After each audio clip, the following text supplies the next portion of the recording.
Nous sommes habitués à découvrir le monde souterrain avec une lumière puissante. Ainsi, dans les grottes ornées accessibles au public ou dans les reproductions qui en sont faites, les œuvres pariétales sont souvent visibles de loin et en totalité. Pourtant, il y a près de 40 000 ans, les hommes ne disposaient que de torches enflammées pour s'éclairer. De quels endroits pouvaient-ils percevoir les œuvres qui ont été peintes et gravées dans la grotte? Initié et soutenu par la Fondation Groupe EDF, un programme de recherche débuté en 2015 permet aujourd'hui de répondre à cette question.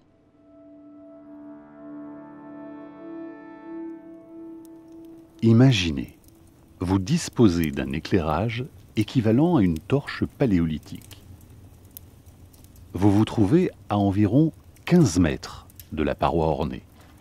Vous ne distinguez que le sol et les reliefs rocheux à proximité.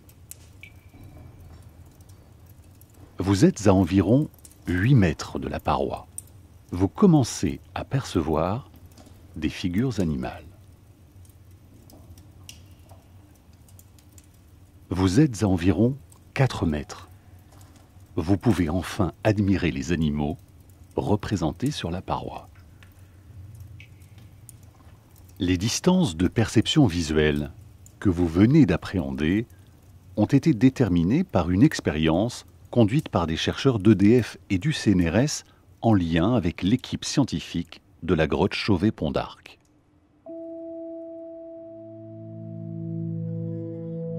Pour des raisons de conservation, l'accès à cette cavité est très limité et les cheminements à l'intérieur sont contraints par des passerelles.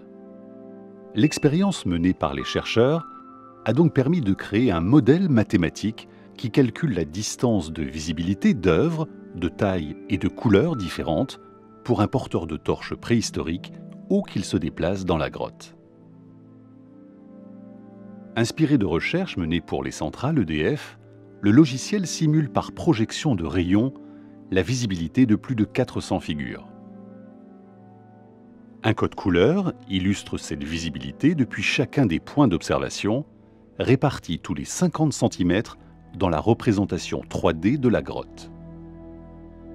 Les points jaunes localisent les zones probables, d'où un porteur de torche peut voir au moins une figure pariétale. Cette méthode pionnière, mise en œuvre pour la grotte Chauvet, produit des cartes innovantes croisant des paramètres multiples de visibilité. Aux archéologues désormais de s'en emparer pour enrichir leurs approches de la scénographie des grottes ornées.